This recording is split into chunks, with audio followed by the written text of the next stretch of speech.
성경 말씀 봉독하겠습니다.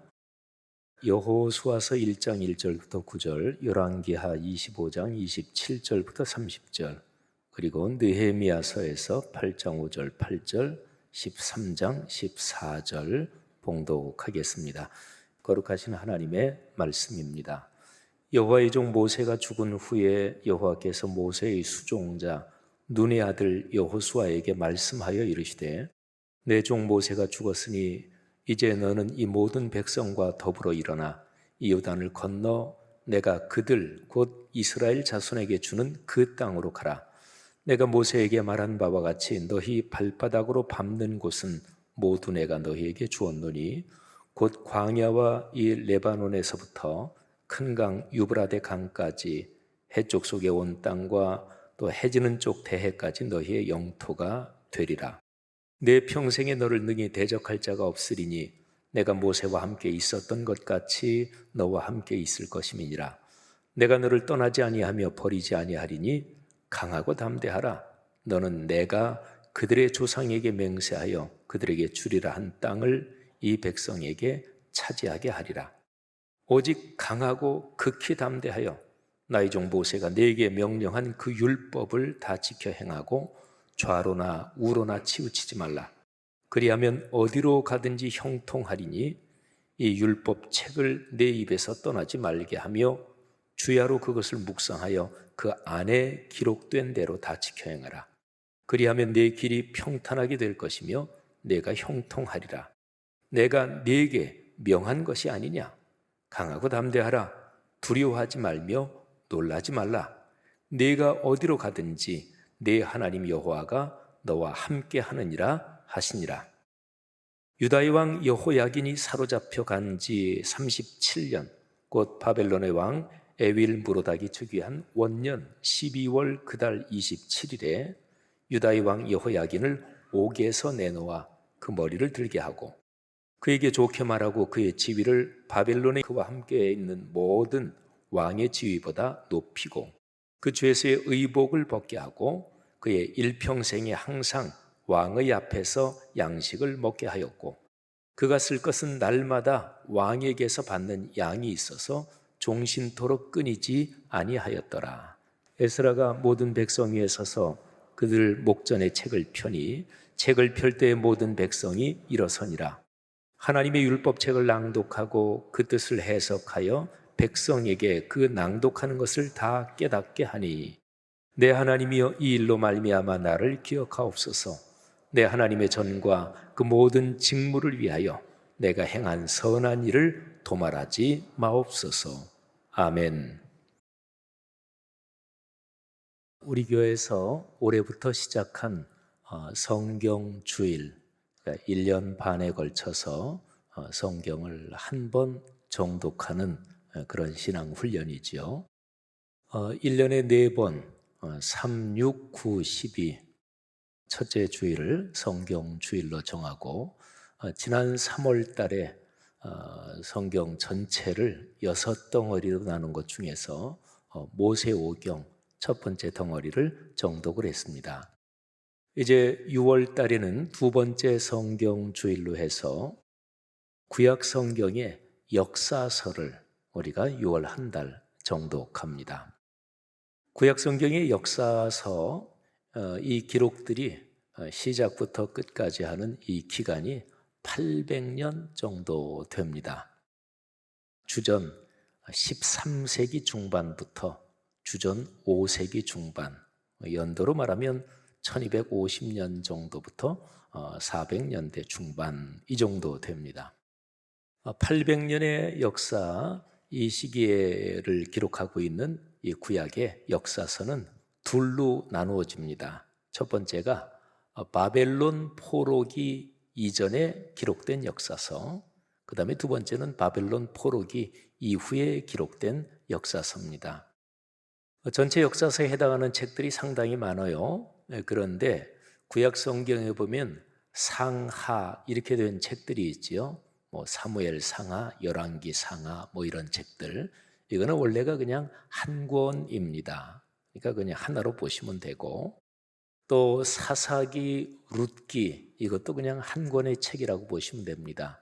룻기에 룻이라는 여인의 아주 드라마틱한 그런 인생 여정이 기록이 되어 있는데 그 시기가 사사 시대에 일어난 일입니다. 그래서 사사기, 룻기는 그냥 하나의 책처럼, 그리고 에스라, 느헤미야도 이게 이제 포로기 이후에 바벨론 포로지에서 돌아와서 그래서 이스라엘을 다시 재건하는 거기에 대한 얘기인데, 이 에스라, 느헤미야도 같이 사역을 하신 분들이고, 그래서 두 권의 책은 그냥 한 권으로 보셔도 됩니다. 이렇게 묶으면 포로기 이전 기록이 네 덩어리입니다.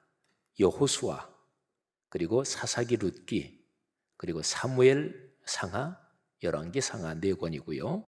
그리고 포로기 이후에 기록된 게 역대기 상하, 그러니까 역대기 책, 그리고 에스라, 느헤미야, 그리고 에스더, 이렇게 됩니다. 여러분, 이스라엘 민족은 이 800년 동안 어떤 삶의 여정을 걸었고, 또 거기에서 이스라엘 민족에게 하나님이 주신 그 가르침은 무엇이었을까요? 오늘날 유대인이 전 세계적으로 노벨상 수상자가 가장 많고, 또 전 세계 금융은 유대인들이 다 쥐고 있고, 그러면서 음모론 이런 얘기도 많이 다니잖아요. 근데 유대인이 참 독특하고 그리고 탁월하고 뛰어난 것은 그건 객관적인 사실이지요. 근데 유대인의 특징이 하나 있습니다. 유대인은 과거 역사의 그 교훈을 잊지 않습니다. 그리고 우리 민족도 우리 민족 5,000년 역사 가운데서 외침을 참 많이 당하고 우여곡절이 있었는데, 그런데 유대인이야말로 진짜로 기가 막히고 절박하게 처절한 역사의 고난을 거쳐온 그런 민족입니다. 근대 역사에서 나치 제국으로부터 600만 명이 학살당한, 그 중에서 150만 명이 어린아이입니다. 여러분, 인류 역사에 이렇게 학살당한 그런 기록은 사실은 없습니다. 600만 명이 죽는다는 게 그게 상상이 가질 않죠. 그런데 그런 중에도 유대인들, 이스라엘 민족은 망하지 않았고 꺾이지 않았습니다. 근데 이거는 이제 근대사고요. 구약 시대부터 쭉 내려오는 그 전체 아브라함부터 시작되는 이스라엘 민족의 역사에는 끔찍한 사건이 무지무지하게 많았습니다.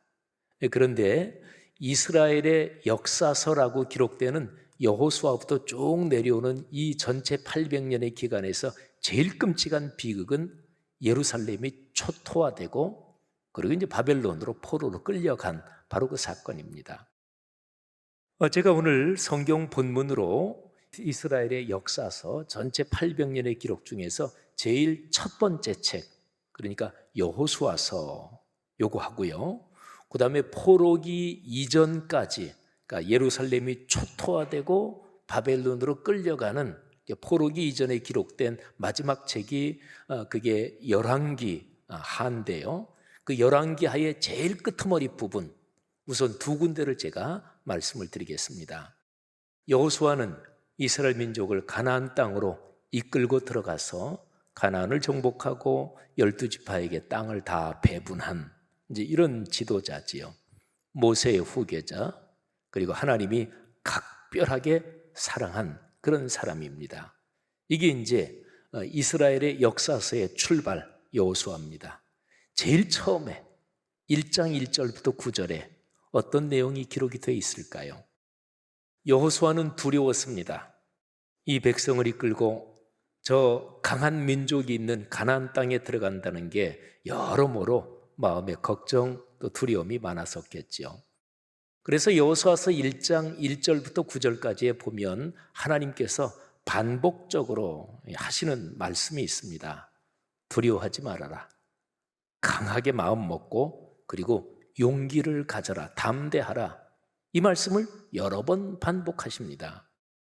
근데 어쨌든 하나님께서 직접적으로 여호수아에게 강하게 힘을 실어 주시면서 요단강을 건너서 내가 약속한 가나안 땅으로 들어가라.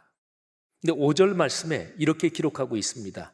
내 평생에 너를 능히 대적할 자가 없다. 여러분, 이 정도 보장이면 할만하잖아요. 하나님은 전능하신 하나님이신데 내 평생에 너한테 당할 자가 한 사람도 없을 것이다. 어떤 세력도 너를 꺾지 못한다. 그런데 그 근거로 하나님이 3번 더 깊숙하게 더 구체적으로 말씀해 주시는, 단계적으로 강화시켜 주시는 근거가 나옵니다. 자, 첫 번째 근거, 바로 5절 그 뒷부분에 이어져요. 내가 모세와 함께 있었던 것 같이 너와 함께 있겠다. 내가 너를 떠나지 않는다. 어떤 경우에도 너를 버리지 않는다. 담대 해라.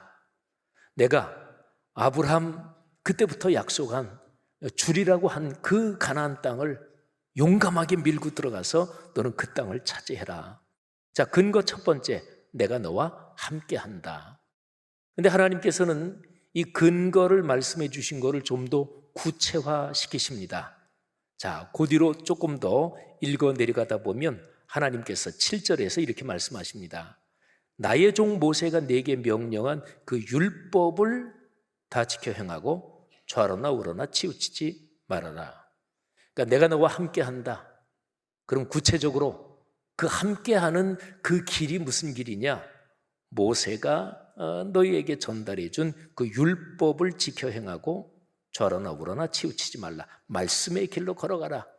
그러면 내가 너희와 확실하게 같이 한다. 어디로 가든지 형통한다. 자, 근데 하나님께서는 계속 말씀하시면서 이거를 더 구체화시키십니다. 자, 8절인데요. 이 율법 책을 내 입에서 떠나지 말게 하며 주야로 그것을 묵상하여 그 안에 기록된 대로 다 지켜 행하라. 그러니까 율법 책에 있는 말씀을 묵상해서 그 말씀대로 걸어가라. 여러분, 우리가 보통 신앙생활하면서 하나님의 말씀이 여러분에게 축복입니다 이렇게 얘기하면 모든 성도들 다 아멘 하고 다 동의하시겠죠. 하나님의 말씀이 우리 그리스도인에게 축복이지요. 그러니까 하나님의 말씀, 이거를 좀 더 구체적으로 제가 표현해 볼까요? 66권 성경책, 그게 여러분에게 축복입니다. 그 성경책의 내용, 그게 여러분의 삶에 복이 되고 여러분의 인생을 형통하게 합니다. 그리고 나서 이제 한마디 더 붙이면, 여러분 성경책 읽으십니까? 지난주에 성경책 읽으셨어요? 이렇게 구체적으로 한마디만 더 물으면 우리 성도들 가운데는 아이고 못 읽었는데, 지난주에 성경 한 번도 펼쳐보지 않았는데 하고 이제 마음에 찔림을 받기도 하겠죠. 여러분, 그런 것입니다. 하나님께서 여러분과 함께 계십니다. 그런데 구체적으로는 말씀을 묵상하며 그 길로 걸어가십시오. 더 구체적으로 우리 교회 상황에서 얘기하면 동네 세매줄 성경 날마다 하루 그냥 한 페이지 읽고 기도하고 그렇게 살아가십시오. 더 구체적으로 들어가는 거죠. 성도 여러분, 기독교 신앙은 말만이 아닙니다.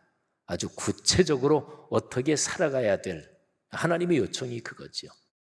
여러분과 저 우리 모두의 삶에 동네 세매줄 성경을 묵상하며 성경책의 말씀을 묵상하며 하나님과 동행하는 그런 축복이 결코 끊이지 않기를 주님의 이름으로 권면하며 축복합니다.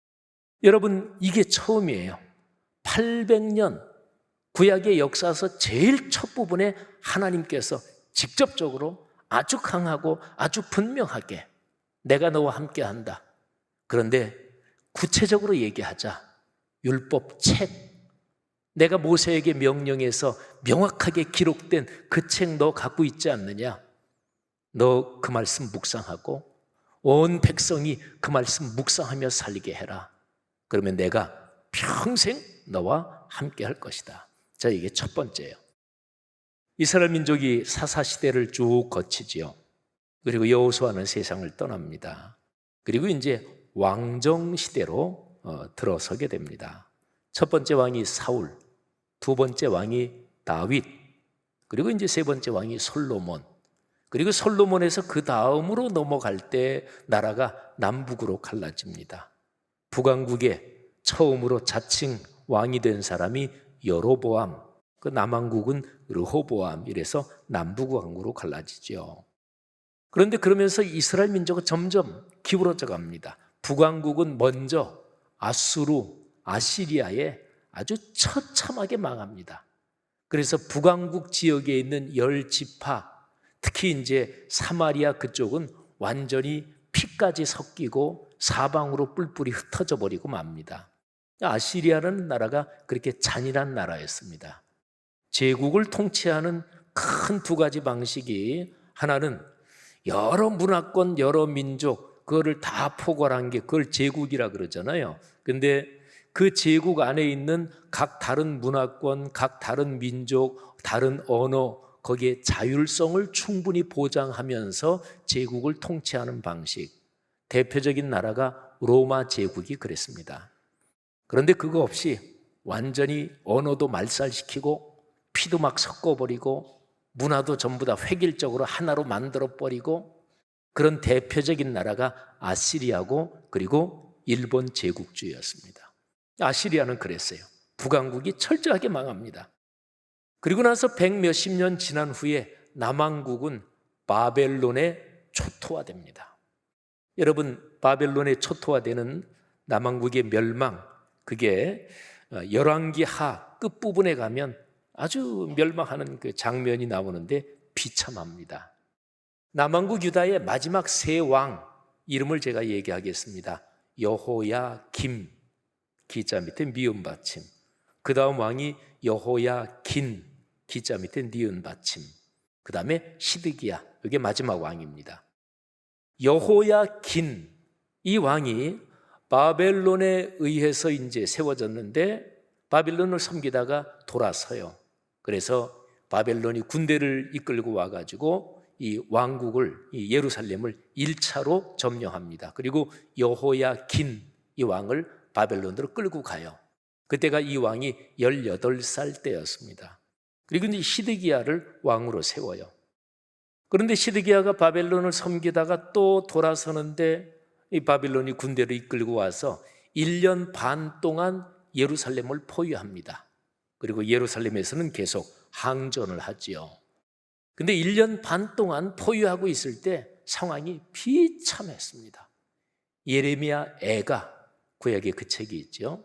거기에 기록에 따르면 먹을 거 다 떨어지고, 그래서 인육을 먹는 사건까지 발생합니다. 예레미야 애가에 보면 유순한 부녀들이 자기 아이를 잡아먹었다, 이런 기록까지 나옵니다. 자, 얼마나 비참했을까요? 결국은 함락되죠. 그리고 시드기야 왕은 자기 모든 아이들, 왕자들이 시드기야가 보는 앞에서 전부 다 죽습니다. 그리고 시드기야는 두 눈이 뽑히고 그리고 노사슬로 결박돼서 바벨론으로 끌려가고, 그래서 최후를 비참하게 맞이합니다. 자, 그런데 이렇게 비참한 최후, 이게 포로기 이전 역사서의 마지막 장면이에요. 그런데 거기에서 조금 더 기록이 있습니다. 그게 제가 아까 읽어드린 열왕기하 25장 27절 이하의 몇 절이에요. 거기에서는 시간이 이제 많이 흘러서 바벨론으로 끌려간 여호야긴, 이 왕이 37년 동안 감옥에 갇혀 있었어요.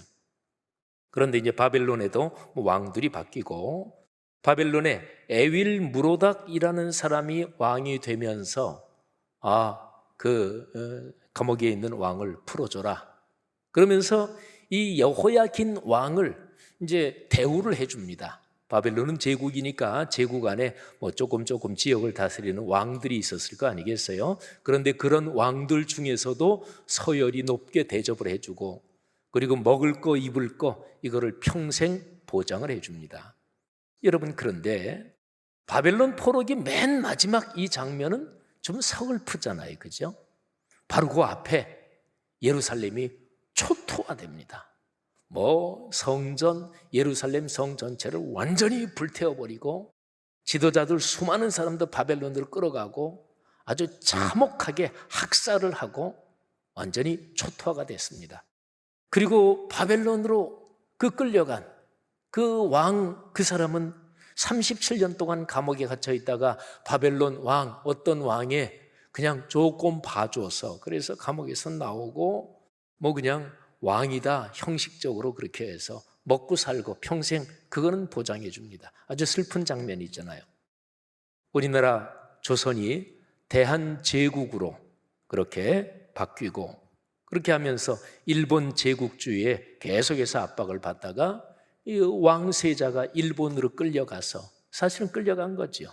그래서 일본식으로 교육받고 일본식으로 자라고 그래서 그냥 그렇게 한 그 슬픈 그 장면하고 사실은 비슷합니다. 자, 사랑하시는 여러분, 여기서 우리가 질문해야 될 게 있습니다. 자, 그러면 이 비참한 역사, 여기에서 이스라엘 민족은 뭐를 배웠을까요? 그들은 어떤 깨달음을 얻었을까요? 그거는 포로기 이후 역사서를 보면 그게 명백하게 나와요. 포로기 이후 역사서 세 덩어리라 그랬죠. 역대기, 그리고 에스라, 느헤미야, 그리고 에스더, 이 세 덩어리입니다. 그런데 거기에서 에스라, 느헤미야서가 굉장히 중요합니다. 바벨론 포로지에서 끌려갔던 사람들, 이 사람들이 이제 다시 예루살렘으로 귀환합니다. 바벨론의 왕 중에서 고레스라는 왕이 있었어요. 근데 이 고레스라는 왕은 전체 제국을 통치하면서 그 제국 안에 있는 각 문화권, 각 언어, 각 종교 여기에 충분히 자율권을 줬습니다. 그러니까 아시리아하고 정반대죠. 이 바벨론은 제국을 그렇게 통치했는데 이 고레스 왕이 그래서 바벨론으로 끌려왔던 유대인들 다 너희 나라로 돌아가라. 그래서 너희 나라 무너진 성도 다시 쌓고 하여튼 다 돌려보냅니다. 이 고레스 왕의 칙령이 담긴 이런 30cm 그리고 지름 한 10cm 정도 되는 이런 원통 모양이 있습니다. 그걸 고레스 실린더라고 하는데 그게 대영 제국 박물관에 지금도 거기 소장이 되어 있죠. 보관이 되어 있죠. 어쨌든 고레스가 칙령을 내립니다. 그래서 이스라엘 백성이 바벨론 포로지에서 다시 이제 고국으로 드디어 돌아옵니다. 뭐 초토화 됐죠. 거기에서 겨우 성전을 다시 건축해요.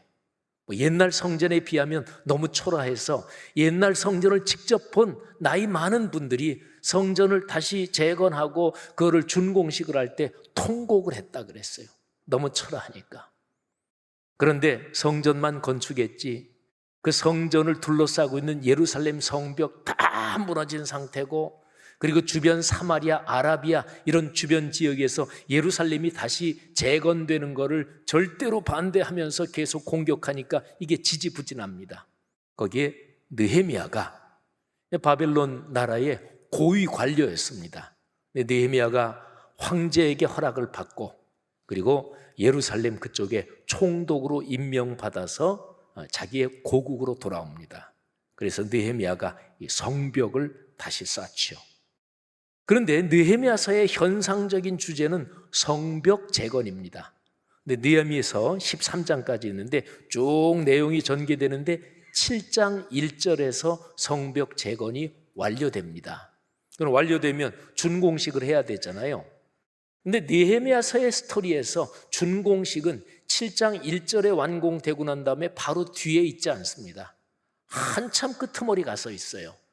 12장 거기에서도 뒷부분에 가 있습니다. 그러면 7장 1절 뒤에 7장 전체 8장, 9장, 10장, 11장 그리고 12장 거의 대부분을 차지하는 이 긴 이야기들은 무슨 얘기일까요? 이스라엘 민족이 말씀 앞에서 다시 서는 얘기입니다. 그러니까 성전을 옛날에 초라하게나마 건축을 다시 했고 그리고 성벽 쌓고 그리고서 느헤미야가 성전 예배가 제대로 작동되도록 제사장들을 배치하고 레위인을 배치하고 성전 문지기를 배치하고 그리고 또 전체 성벽 여기에 문지기를 다 세우고 그리고 여기에 전적으로 일하는 사람들의 말하자면 사례를 다 주도록 하고 이게 작동되도록 그 시스템을 다 갖춥니다. 그게 7장, 8장, 9장 계속 이어지는 내용이에요.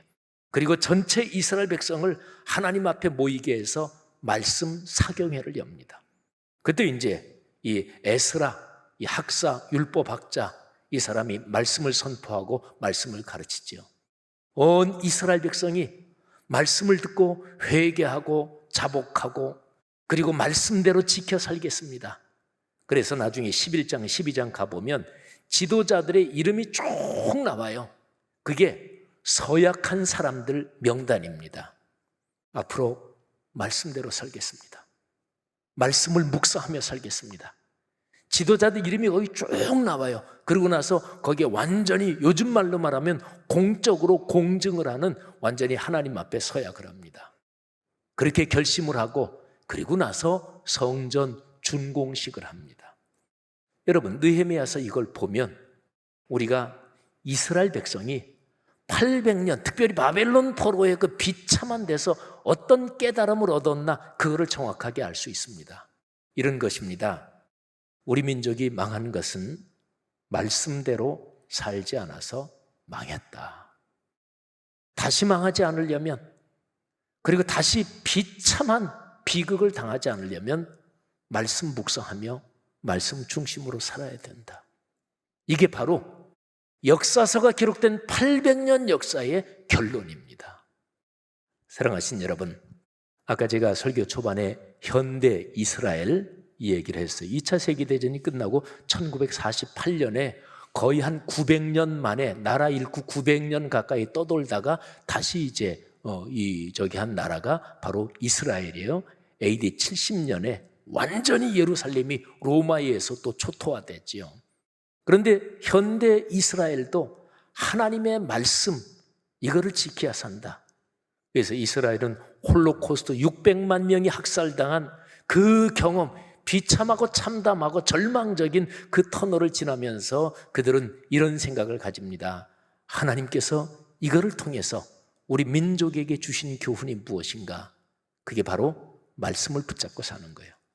그래서 경건한 유대인들은 그들은 아직까지 구약 성경만 하나님의 말씀으로 알지만 아무튼 경건한 유대인들은 그 하나님의 말씀 거기에 목숨을 걸고 삽니다. 사랑하신 여러분, 구약 성경 시대에 한참 옛날이죠. 지금 우리가 사는 이때로부터 시작하면 근데 어쨌든 800년 역사의 기록, 그리고 거기에서 이스라엘 민족이 받은 교훈을 들었습니다. 자, 여러분, 이거는 옛날 얘기만일까요? 하나님께서 오늘 여러분의 가정과 가문 그리고 한국 교회의 이 구약의 역사서를 통해서 주시는 가르침 오늘도 유효한 것 아닌가요? 여러분, 여호수아서의 말씀을 근거로 해서 제가 여러분에게 확실하게 이렇게 말씀드릴 수가 있습니다. 성도 여러분들이요, 하나님의 기록된 말씀 묵상하며 사십시오. 그러면 여러분의 삶이 형통할 것입니다. 하나님께서 여러분의 가정 가문을 떠나지 않을 것입니다. 이 율법책에 기록된 66권 성경 말씀, 동네 세매줄 성경을 통한 이 말씀 묵상이 여러분의 가정 가문을 축복하고 한국 교회를 다시 한번 성경의 토대 위에 세울 것을 믿으시기를 바랍니다. 여러분이 걸어가는 삶의 이 복이 넉넉하기를 주의 이름으로 축원합니다.